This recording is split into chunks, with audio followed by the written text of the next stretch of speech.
la playa en Pinamar.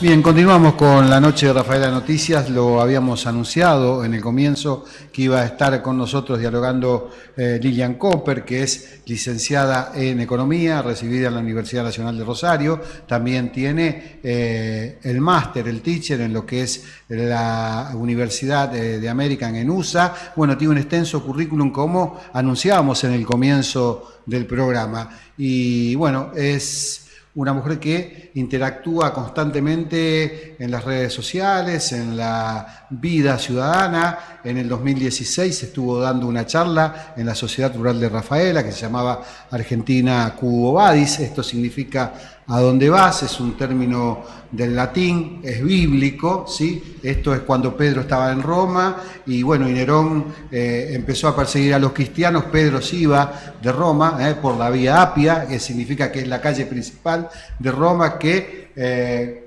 iba a una otra región de Italia, y bueno, y a partir de eso se encuentra con Jesús en el camino y aparece este Quo Vadis, ¿no? Que le dice Quo Vadis Domine, es decir, ¿a dónde vas, maestro? Y bueno, y él le dice a la cruz nuevamente, no tan literal, pero bueno, es lo que le respondía Jesús en latín, ¿no? Esto es lo que significa Quo Vadis, es parte de nuestra historia, es bíblico, así que, bueno, mucha gente ya lo debe conocer, pero aquellos que no conocen la historia del Quo Vadis, es de allí donde aparece la palabra que usted escucha continuamente a veces en los programas televisivos, en los radiales o simplemente en una lectura de un periódico. Así que, Lilian, es un gusto tenerte acá, muy amable por haber accedido a nuestra entrevista. Al contrario, muchísimas gracias por la invitación. Muy bien. Bueno, con Lilian vamos a hablar con esto que decíamos al comienzo, ¿no? Decía que interactuaba mucho en la vida rafaelina. Podemos hablar del agua, del acueducto, podemos hablar porque recientemente ha hecho un posteo con el tema de la variante Rafaela, el cambio de autovía a autopista, que hay un cambio significativo en lo que es la estructura, pero también al revisar los proyectos hay una demora en la construcción. Y Lilia llegó seguida a la conclusión, esto es porque no hay dinero, porque si vos haces la autovía, después podés trabajar sobre la autovía para poder convertirlo en autopista. Pero si en un principio no hacía falta hacer una autovía, lo que era una autopista Rosario Sunchales, ¿no? Bueno, pero vamos a hablar de todo esto, pero primero quiero preguntarle, colegas, permítanme la deferencia de esto que había hecho en un tiempo, y hablando del tema del agua, Lilian, te habías puesto a la cabeza de hacer una denuncia, podría decirse, o una presentación, como quieras, en la Defensoría del Pueblo, por la falta del recurso que tenemos del agua los rafaelinos. ¿Cómo quedó esta situación? ¿Qué es lo que ha hecho la Defensoría del Pueblo? Sabemos que has tenido alguna respuesta. Digo, porque esto no lo podemos olvidar, porque esto se hizo en el 2016, 2017 y seguimos casi al principio de 2016. Y estamos en el principio de 2017, a casi un año de aquella presentación, y seguimos igual o peor que en aquel momento. Exacto, y bueno, y no quiero dejar de mencionar el apoyo de Rafaela Noticias en todo lo que fue ese movimiento. De hecho, salió de un fin de semana terrible que tuvimos el 25-26 por ahí de enero del año pasado, con lo que contaba la gente, ¿no? Que no tenían agua para una mamadera, para bañar a un enfermo. Fue una cosa espantosa, y yo ahí dije, bueno, algo hay que hacer, y ahí surgió la posibilidad de presentar la denuncia, el reclamo ante la Defensoría del Pueblo de la provincia de Santa Fe. Básicamente el reclamo era por la ejecución del acueducto y de la reparación de la red, que es algo que no puede dejarse de lado. Se tomaron hasta mayo, creo, si mal no recuerdo, para darme una respuesta, donde el rol de la Defensoría del Pueblo, en mi humilde opinión, fue muy pobre, en el sentido que lo único que hicieron fue trasladar la fotocopia de las respuestas que dio ENRES y Aguas. No hubo respuesta del gobierno de Santa Fe. Lo de Aguas fue terrible, porque lo único que dijeron es, bueno, nosotros hasta la línea de edificación tenemos responsabilidad, de ahí en el más no. Eso es más o menos la respuesta de Aguas. Y el ENRES, que sí dio un panorama muy tétrico, que después reprodujimos más o menos un resumen en Rafaela Noticias también, de lo que era la vulnerabilidad y la obsolescencia de toda la red, básicamente, donde estamos hablando de caños de 50 años que están pinchados por todos lados. Lamentablemente en ese momento se invitó a toda la ciudadanía a acercarse, tenían que acercarse ahí a la oficina de la Defensoría, solamente firmar acompañando la denuncia, y lamentablemente fueron 2 personas nada más, ¿no? Creo que lo mismo ocurrió cuando después la municipalidad hizo un relevamiento y fueron 175 reclamos de una población que somos muchos más los que teníamos problemas. Y sí, por lo menos habrá 60.000 catastros en la ciudad. Claro, entonces es lamentable porque uno, bueno, después es como que... Es más, en el informe del ENRES decía, la verdad es que hay pocos reclamos, uno de ellos es Cooper, que era el mío. Era como decía, hay 4 reclamos, una cosa por el estilo. Bueno, la verdad es que lamentable porque el año pasado, en mayo, también mal lo recuerdo, vino la gente de Abu Dhabi por el tema del préstamo famoso exterior para el acueducto. Bueno, estamos en febrero del 2017 y todavía no tenemos ninguna noticia de cuándo se va a comenzar ni siquiera a licitar la obra. Entonces, yo recuerdo una entrevista con el ex gobernador Wiener a fines del 2015, donde hablaba de 4, 5, 6 años para la ejecución. Entonces yo siempre tomo un ejemplo que para mí era muy gráfico, porque yo en ese momento corría para todos lados, que era en la facultad, y me iba a la fotocopiadora y había un cartelito que dice, vuelvo en 15 minutos. Pero yo digo, bueno, 15 minutos, ¿desde cuándo? ¿Cuándo te fuiste? Entonces el gobernador viene y digo, ¿de dónde lo empiezo a contar? 4, 5, 6 años, ¿de cuándo? ¿Del 2017, del 2018, del 2020 o del 2025? Claro. ¿Tá? Entonces, la verdad que lo otro que me enoja muchísimo, más allá realmente de la falta de participación de la gente en un problema que es gravísimo. Eso es lo que te iba a preguntar. ¿Te molesta? Porque, a ver, yo siempre saco el mismo ejemplo. Y que está bien que se haga. A ver, la gente tiene derecho a pedir, a manifestar, siempre que lo haga dentro de los cánones que manda la democracia y siempre que dentro del marco del respeto. Pero digo, a ver, los rafaelinos todos nos quejamos sobre el agua. La gente se queja en las redes sociales, se queja en los medios de comunicación, y cuando tiene que hacer una marcha o hacerse sentir o hacerse oír o poner la firma para demostrar que estamos en crisis en este tema, no lo hace. Y juntamos 3.000 o 4.000 personas para hacer una marcha en favor de Nisman, por ejemplo, que está bien que se haga. Pero y no peleás por lo que todos los días estás renegando en tu casa. Hay no sé si una falta de conciencia respecto a lo que son nuestros derechos y nuestro poder para empezar a hacer mover las cosas, pero más allá de la falta de participación de la gente, creo que la dirigencia local, empezando por intendente, concejales, etcétera, es como que no es nuestro tema, no es nuestro tema. Entonces, como que ellos se quedan en que es un tema de la provincia y no asumen tampoco el hecho de, señores, pedido de informes. ¿Qué está pasando con ese préstamo? ¿Eso está en el presupuesto? ¿No está en el presupuesto? Informe a la ciudadanía. ¿Cuáles son los tiempos? ¿Se va a ejecutar? ¿No se va a ejecutar? ¿Se va a hacer una parte? ¿Se no se va a...? No, sí nos mintieron en el 2015 con el famoso tendido ahí de los tubos, que fue lamentable. Pero bueno, estamos a febrero del 2017 y no hay ninguna noticia de lo que puede ser el acueducto. Quiero aclarar a la gente, y ya le paso a Fernando que quería preguntar, que Lilian Cooper viene aquí como ciudadana, no ocupa ningún lugar público ni nada por el estilo. Simplemente decidimos invitarla porque es una, como decíamos anteriormente, es una de los ciudadanos rafaelinos que también interactúan en las redes sociales, pero no solamente quejándose, sino buscando también hacer cosas para tratar de revertir la situación y buscándolo por los carriles que tenemos los ciudadanos como para hacerlo, ¿no? Defensoría del Pueblo, presentando notas al Consejo, a la Municipalidad de Rafaela, donde sea, pero por lo menos si nos quejamos hacemos notar de por qué estamos molestos. Fernando. Lilian, antes de continuar con otros temas, es cierto, el tema del acueducto sobre el fin de año se presentó como algún tipo de con bombos y platillos que había avances, digamos que iba a haber un anuncio. Que iba a haber algún tipo de aprobación con el tema del endeudamiento. Exacto. Que se había solicitado. Sí, sí. Y ya en estos meses empezar a licitar la obra. Exacto. Es más, creo que se tiró algún tipo de precisión en cuanto a la cantidad de años que más o menos estaba previsto concretarse, pero es cierto que no hubo ningún tipo de novedades al respecto sobre este tema. Pasando a otro tema que tiene que ver con lo que Marcelo antes introducía, que tiene que ver con este proyecto ahora de la autopista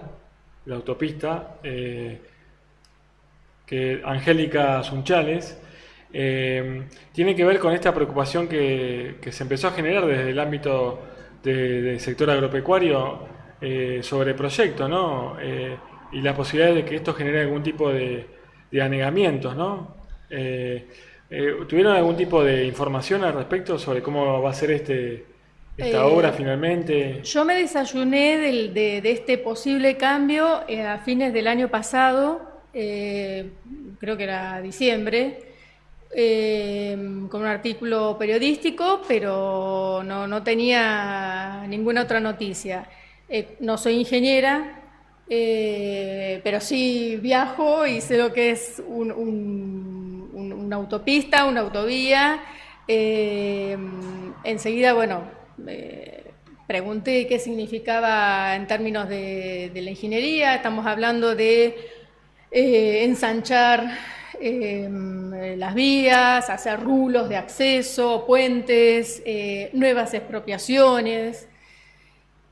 Entonces, a ver, evidentemente me entró la duda, a ver, ¿cómo es? Es un proyecto que ya en el 2005... está publicado en los diarios locales, estaba el proyecto de autovía presentado por Debido en ese momento. Estamos en el 2017, se había empezado a avanzar en la obra. Se hacen expropiaciones, se hacen los trazados, se hace supuestamente, queremos creer, que se hicieron todos los estudios hidráulicos de drenajes, todas las alcantarillas, todo lo que se debe hacer. Y de pronto, en el año pasado, cuando yo escucho eso, escucho de boca de un diputado nacional que eso no estaba presupuestado en el presupuesto 2017 y que eso iba a ir por PPP, por propiedad participada, con lo cual presuntamente se licitaba todo de nuevo. De ahí las dudas. Después se viene la inundación nuevamente de enero. Entonces,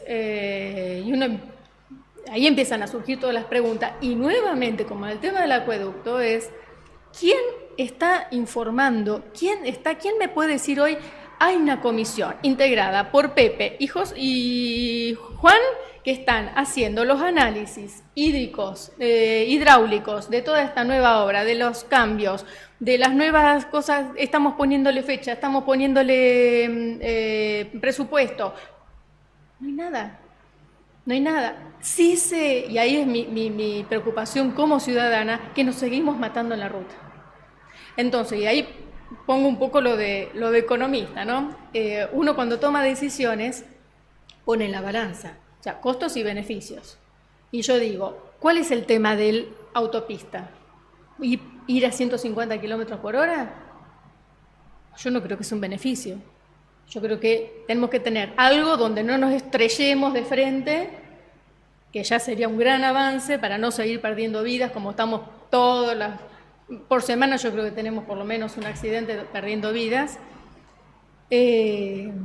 Y después la gravedad de todo lo que implica el retraso de la obra solamente porque hay que expropiar más lugares. Usted imagínense el acceso a Susana solamente, pongámoslo lo más próximo.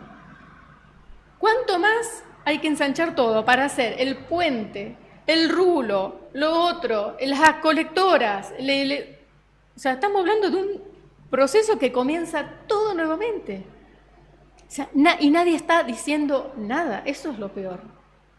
¿Hoy estas obras están frenadas, están paradas? Entiendo que si están haciendo algo, lo están haciendo por la galería, o sea, parece que están moviendo algo, pero si van a hacer otra cosa, no creo que puedan estar haciendo algo. Pero la verdad que es lamentable el nivel de desidia y de desconsideración hacia el ciudadano, el que nadie hoy esté tomando esto en sus manos y esté informando como tenga que informar. ¿De qué se trata? No hay nadie, Totalmente, nadie. totalmente. Creo que habían empezado en su momento con la variante de Rafaela y así también pusieron reparo, ¿no? Algunos productores agropecuarios a ver de cómo se iba a hacer por todo este tema de las inundaciones. Creo que se solicitó algún tipo de reunión con gente de vialidad para que les expliquen el proyecto, digamos, para dejar en claro algunas dudas que genera, ¿no?, este tema de las Claro, obras. pero esto es una obra nacional y tenemos a la provincia responsable de todo el tema hídrico. Bueno, yo me pregunto, este señor Bertoni, creo que es el nuevo Bertoni, secretario, ¿está al tanto? ¿Se puso a trabajar? ¿Están considerando los trabajos nuevos? ¿Esto está incluido? O sea, a ver, acá vemos siempre el país por pedacitos. Entonces, nunca arreglamos nada. Así está todo el tema de los comités de cuenca que trabajan por pedacitos, donde hay distritos que están incluidos, distritos que no. Entonces, el agua basta el distrito que está incluido y el distrito que no está incluido hace que el agua rebote para atrás. O sea, A eso se le suman las canalizaciones clandestinas. todo lo clandestino. O sea, la provincia no supervisa nada. Se pone un montón de dinero desde los privados que están pagando en impuesto inmobiliario y están pagando también por comité de cuenca en igual medida o más.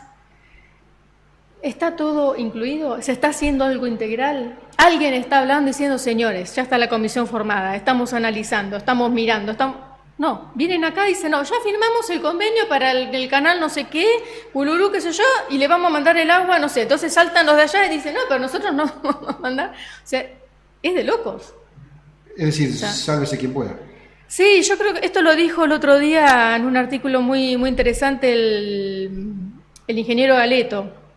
Este tema de políticos manejando lo que no saben, como no tenemos una burocracia profesional que quede con algún nivel de sabiduría y de experiencia, entonces todo empezamos siempre de nuevo, todo empezamos con vamos a ver quién se hace cargo, todo vamos y así estamos, ese es el tema, ¿no? Hasta hace 15 días o un poquito más que estuvo el nuevo de hídrico acá en Roca. Bueno, él recién asumía, ¿no? Pero el Garibay, que es el ministro de Infraestructura, tampoco tenía mucha idea. Porque le preguntaron esto de la autovía y toda esta cuestión de estaba hecho los estudios hídricos y la verdad no tenía mucha idea.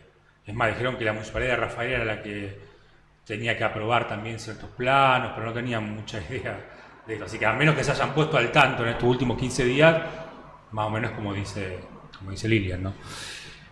No, claro, Sí. y ahondando un poquito en lo que decía Liña y lo que estabas comentando vos, que tiene que ver con el tema, digo, está bien que haya un hombre político, ¿sí?, al frente, que es el que a lo mejor tendrá que ver los presupuestos y todas las cuestiones, pero tiene que haber gente de carrera que ya sepa, conozca la provincia, las canalizaciones, conozca bien el terreno, como para en esto, ¿no? No ir empezando de nuevo. Mañana cambia el gobierno, viene otro ministro, hay que estudiar todo de nuevo. Y no tenemos gente de carrera que vaya siguiendo con estas cosas. No pasa lo mismo en la Municipalidad de Rafaela, que no es privativo de este gobierno, que si no ya muchos de los que hoy trabajan en la ciudad y que trabajan en la obra pública, más allá que haya un secretario de obras públicas, son toda gente de carrera. Los ingenieros que están trabajando adentro son toda gente de carrera, los podemos nombrar. Algunos ya se jubilaron, pero siguen otros y son toda gente de carrera que conocen el territorio y que pueden aportarle al secretario de obras públicas cuando se está equivocando. Y en este caso al ministro. Es decir, no tenemos gente de carrera dentro de la administración pública que pueda dar continuidad a las distintas obras, esto que vos, Exactamente. básicamente lo que querías decir. Sí, que tengan una visión integral, ¿no? O sea, acá si no se ponen a analizar todo, no pueden estar haciendo parchecitos, porque vamos a estar peleando, lo que van a lograr es que nos peleemos todos con todos, entre todos, porque no hay forma de solucionar. Lilia, me gustaría llevarte ya al territorio más económico, digamos, incluso si querés nacional, que es la economía que incluso repercute quizás en lo que nos están viendo.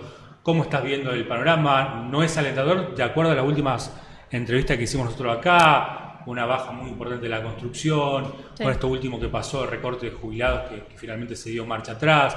Digamos, ¿cómo estás viendo el gobierno de Macri en tema económico específicamente? Bueno, como está grabado y está escrito, no tengo problema en decirlo, que desde enero del año pasado que sentí que se empezaba mal. Eso lo dije, lo escribí y me costó muchas pérdidas de amigos, pero bueno, creo que no... No le vas a dar más tiempo, digamos, para que haya algún tipo de mejoras. Uno cuando comienza a tener por mi formación tanto de economista como de terapeuta, siempre tengo una visión global de las cosas, de los procesos. Entonces, lo que yo decía en ese momento es, tenemos tiempo. Si tenemos que ir a Mar del Plata, quiero ver que vamos por la Ruta 2, no que vamos por la 34, para el norte. Es un poco eso. Uno sabe que las cosas tardan, que la herencia era tremenda, que ellos no quisieron explicitar la herencia, que hubo por lo menos 50% de la población que no sabía cuál era la herencia, porque si no, uno hubieran votado a la otra opción. Está claro que había un 50% que no sabía. Ellos, por su parte, encontraron las cosas peores de lo que suponían. Y creo que se equivocaron con muchas cosas que hicieron al comienzo y que no le están encontrando la vuelta. Básicamente porque acá hay un gran problema que se llama gasto público. O sea, hasta que nosotros no tomemos por las astas el tema del gasto público, olvidémonos de cualquier solución. O sea, el país no puede funcionar con este nivel de gasto, con este nivel de déficit y con este ya peligroso endeudamiento. Pero ¿a dónde Ya la la vimos. achicarías vos? Porque eso también es toda una discusión, ¿no? El tema del gasto público. Porque te van a decir que vas a sacar docentes, vas a sacar policías, que vas a sacar... No. Docente y policía sabemos que no. Docentes habría que ver quién trabaja y quién no. Eso es una discusión que está pendiente, ¿no? Porque realmente cada vez que hacen un reporte que ni se animan a publicarlo, hay sobre todo en provincias como Buenos Aires, todo es lamentable. Pero también los salarios que tienen los docentes son de terror, igual que un policía. Pero esto es como la lista del supermercado. ¿Vieron cuando ustedes van al supermercado y todo es 20, 30, 40? Cuando llega, ¿cómo hice para gastar 1.000? Si yo era todo 20, 40, bueno, es así. Hay que ir línea por línea, ¿está? Hay un montón de cosas que se pueden sacar del nivel de gasto, no de personal, y también en el nivel de gasto personal no dejemos de mencionar que toda la gente que está en el Estado, sobre todo en lo que es Estado Nacional, inclusive la provincia de Santa Fe, ganan sueldos superiores, muy superiores a lo que gana cualquier persona que está en el sector privado, el promedio privado. Entonces, ¿está superpoblado el Estado? está superpoblado definitivamente y con sueldos altísimos. Si ellos necesitan, como decían los senadores y todos, sueldos tan altos, que se queden en el sector privado y que intenten buscar una gerencia o un puesto en algún lugar privado con ese mismo sueldo o con mayor sueldo. Entonces, tranquilamente, seguramente va a haber alguien que esté dispuesto por ese sueldazo a quedarse con el puesto de diputado, de senador y de los 80 asesores que tiene cada uno de ellos. Es fuerte lo que decís, ¿eh? Y es así. Yo me Es tomé el fuerte. trabajo. Yo hace 15 años que estoy... hace unos miércoles atrás, varios miércoles atrás, dije, ¿qué negocio que es la política? Digo, ¿y la política? Es el mejor negocio. Lo dijo Trump. Yo creía que cuando estaba hablando de nosotros cuando asumió, porque dijo, acá los únicos que se hicieron ricos son los políticos de Washington. Y yo dije, está hablando de Argentina. Pero yo me tomé el trabajo porque hace prácticamente ya 14 años que no estoy en el sector privado, de ver cuáles eran los salarios de gerenciales, que la verdad que después de tanto lío, de tantos años de inflación, no tenía mucha idea. Salió en el cronista comercial, salió una aplicación donde uno ponía determinada gerencia de determinado sector, alta, baja, media. Le aseguro que no hay muy pocos sueldos con los niveles que tiene cualquier subsecretario, subdirector, director de la nación. Lilian, Hay sin un dato- embargo, sí, el gobierno de Macri intentó hacer algún tipo de, digamos, de achicamiento del Estado y Sí, pero tuvo volvió a que agrandarlo enfrentarse con todos los de ellos. Y ya empezando por 23 ministerios. 23 ministerios y les puedo nombrar, pero cientos y cientos de nombramientos del coordinador, de la subcoordinador, de la coordinación, de la transformación, de no sé qué, que uno dice, ¿y este a qué se dedica? Bueno, hoy leí un artículo que de la gente de desarrollo social. ¿Se acuerdan cuando criticaban el tema de la cámara, los Exactamente, militantes sí, pagos, eso, que salían con las pecheras a las inundaciones? Hay no sé si decirle, un grupo que fueron reemplazando en algunos casos que también le pagan, no son la cámpora, pero tienen otro nombre, otras pecheras, otros colores, y van reemplazando, digamos, canjeando figuritas en este sentido, ¿no? Claro, Y bueno, plata la hay misma que se un va. artículo de noviembre de 2016 de La Nación que yo creo que lo comenté, bueno, que hablaba que Macri cuando llegó al gobierno, no sé cuántos miles de empleados públicos echó que decían que eran ñoquis. Después ese artículo revela de La Nación que no solamente había vuelto a tomar, no a esos que había echado, Sí, pero sí, a otro, el mismo número. el mismo número, incluso subió la planta del 1,1% más. Exacto.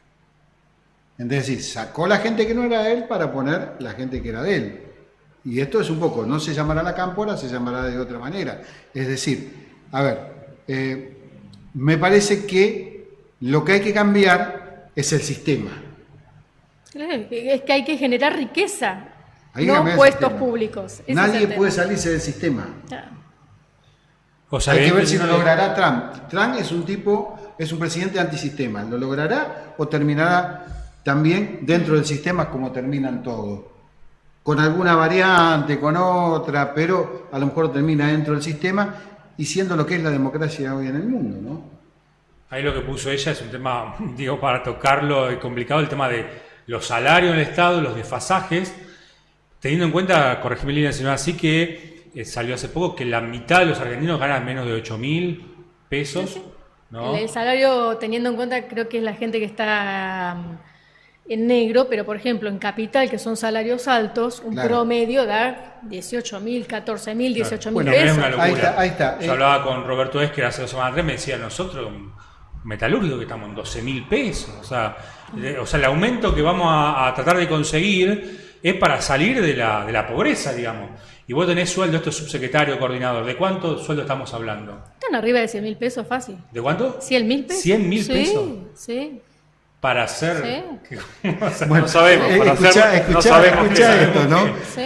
¿Cómo? Y está bueno esta charla, voy a ir a una pausa y voy a volver. Perdón, con yo Lica, como docente si gano queda algún informe 13.000 que quede, pesos, ¿no? me parece que es esclarecedor para la gente, porque acá no es funcionaria, es una ciudadana, más allá de su extenso currículum, digo, es interesante escucharla.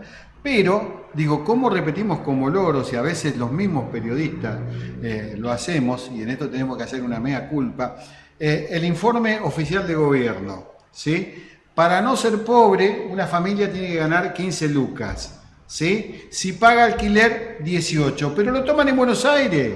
En Buenos Aires pagan 200 pesos de luz, acá pagas 500, ¿sí? Los sueldos de ellos son totalmente distintos. Sí, no. Estate seguro que ganan más de 15.000 pesos. Entonces están tomando sueldo para Buenos Aires y no se fijan lo que es el país. Digo, a ver, por ejemplo, hay maestros que, hablaban de los maestros acá en Rafaela, y que tienen que dar clase, qué sé yo, en una escuela de campo que está a 100 kilómetros, y se tiene que ir todos los días, se tiene que agarpar su viaje. ¿Sí?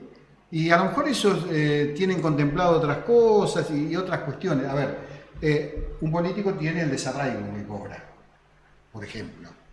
¿Por qué no le dan desarraigo a los maestros que tienen que ir a la escuela rural?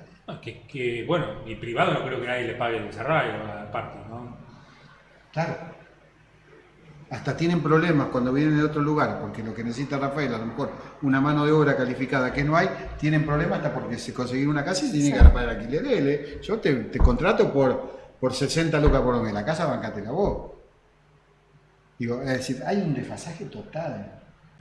Dame la pausa, ya regresamos.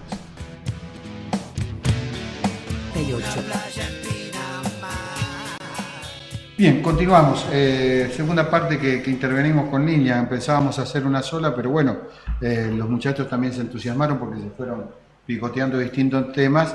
Y bueno, y cuando entramos en una realidad que vivimos todos los días, entramos a ver cosas que por ahí comúnmente no se dicen, ¿no?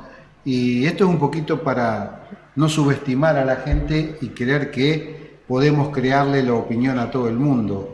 En un momento yo decía en este programa, escuchá todo, procesá todo y hasta no creas lo que nosotros estamos hablando acá. Formá tu propia opinión. Te escucho, Fernando. Sí, volviendo a este tema que tiene que ver con el impacto de los fenómenos climáticos en el sector agropecuario, ¿crees que ha habido algún tipo de recuperación? Si bien hemos tenido nuevas lluvias últimamente, pero ¿crees que ha habido algún tipo de mejora, por lo menos en lo que tiene que ver con el drenaje del agua? ¿Hay algún tipo de recuperación? ¿O definitivamente se le ha dado como una estocada final a todo este sector productivo tan importante, digamos, para la economía del país y de la provincia? A ver, entiendo que hay muchos productores que debido a las dos inundaciones de los 2 años seguidos le va a ser muy difícil recuperarse. Y yo agregaría un fenómeno adicional que sacaron ustedes la otra vez en un artículo muy interesante, del tema del desarraigo, ¿no? Que es algo que, por supuesto, los que están gobernando con su absoluta falta de visión de estadista no están viendo, que es que se vaya una familia de su lugar, que se despuelen todas las escuelas rurales, que justo era el artículo de eso. Que esa gente se vaya a buscar trabajo en lugares donde no hay trabajo, solamente a poblar alguna villa de otro centro urbano. Yo creo que va a ser muy difícil para esta zona recuperarse. Hay que ver cómo quedan los suelos. El año pasado, recién para octubre, noviembre, se pudo entrar en algunos caminos rurales con automóviles, camionetas, si no, hasta ese momento era imposible. Nosotros mismos tuvimos que hacer toda una limpieza de arbustos, pedir a la comuna que vaya a hacer arreglar el camino. Pero bueno, por supuesto las comunas no tienen tampoco el presupuesto para hacerlo, de estar dedicándose a todos los caminos rurales, con lo cual las pérdidas que ha tenido el productor son terribles. O sea, yo calculo que va a ser mucho tiempo para que los que se logren sobrevivir se puedan recuperar. Yo lo dije el año pasado con la de abril del año pasado, que para mí fue una bomba neutrónica, en el sentido que fue letal. Uno caminaba por Rafaela y veías ese vacío absoluto de la ciudad, de los comercios, de gente. Y esto encima es como como decís vos, una cuchillada final. No sé cuánto tiempo va a volver a... Pero mi preocupación es que no veo que nadie a nivel de gobierno esté tomando seriamente lo que está pasando. Y vuelvo a repetir, una de las cosas principales es el desarraigo. ¿Qué vamos a ir a todos al conurbano bonaerense o a los asentamientos de Rafaela? Yo con esto termino. Lilian, ¿crees que la sojización ha llevado de alguna manera a producirse todo este tipo de fenómenos, digamos? Yo no creo que, por ejemplo, en esta zona donde es el tambo, mucha ganadería, nosotros fuimos siempre y sigue siendo el campo ganadero, no se ha sembrado soja. Acá hay muchas cosas. Primero, un tremendo cambio climático que, bueno, lo estamos viviendo hoy, como hoy ya vemos una tormenta y nos asustamos porque son cosas muy, muy, muy nuevas, muy brutales. Pero no se ha hecho una sola obra. Una sola obra. O sea, son años y años y años de desidia. Exacto. Por ejemplo, los comités de Cuenca están trabajando con máquinas de hace 20 años y no tienen ninguna ayuda ni inversión de ningún lado. O sea, están haciendo lo que se puede, sacando un poquito de tierra acá, un poquito de tierra allá.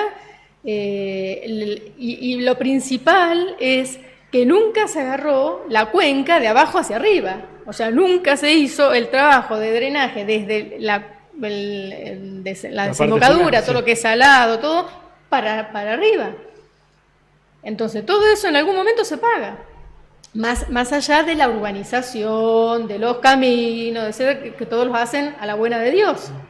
Porque ahora yo realmente me pongo a pensar, el que hizo el primer proyecto de autovía de la 34, ¿tuvo en cuenta todo esto? ¿Estaba en el estudio, el análisis?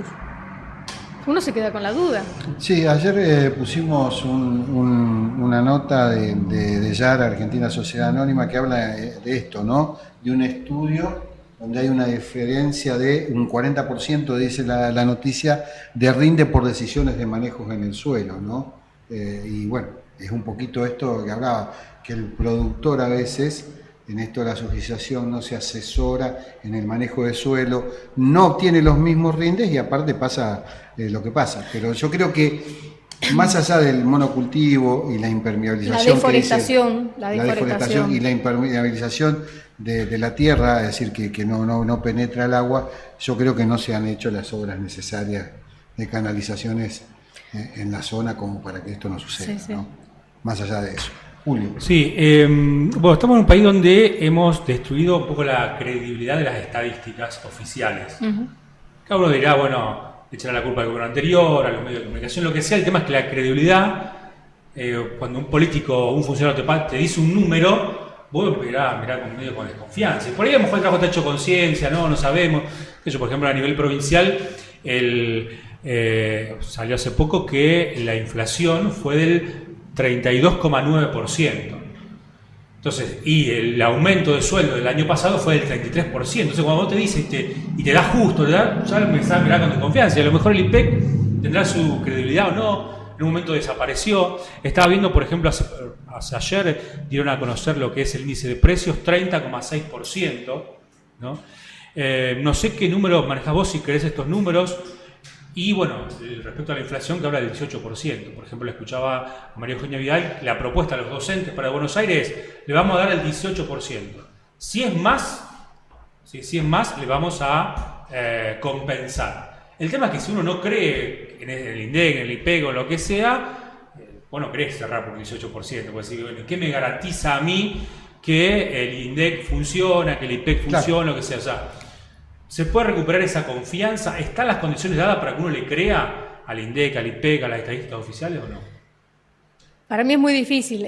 No es solamente un número. Hay veces que hay 3 números diferentes. El otro día salían las estadísticas de autos, de patentamiento. Entonces uno leía disminución por un lado, aumento por el otro.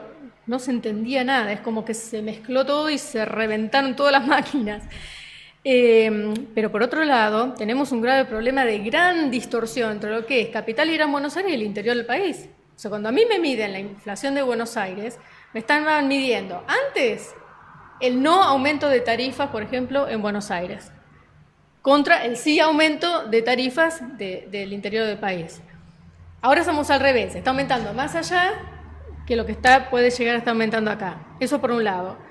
Después, hay un montón de cosas que para mí son muy importantes hoy por hoy en el presupuesto familiar, como una prepaga, la educación privada, un montón de cosas que antes, digamos, la teníamos a través del Estado, donde los aumentos fueron muy superiores al 30 y pico, 40%.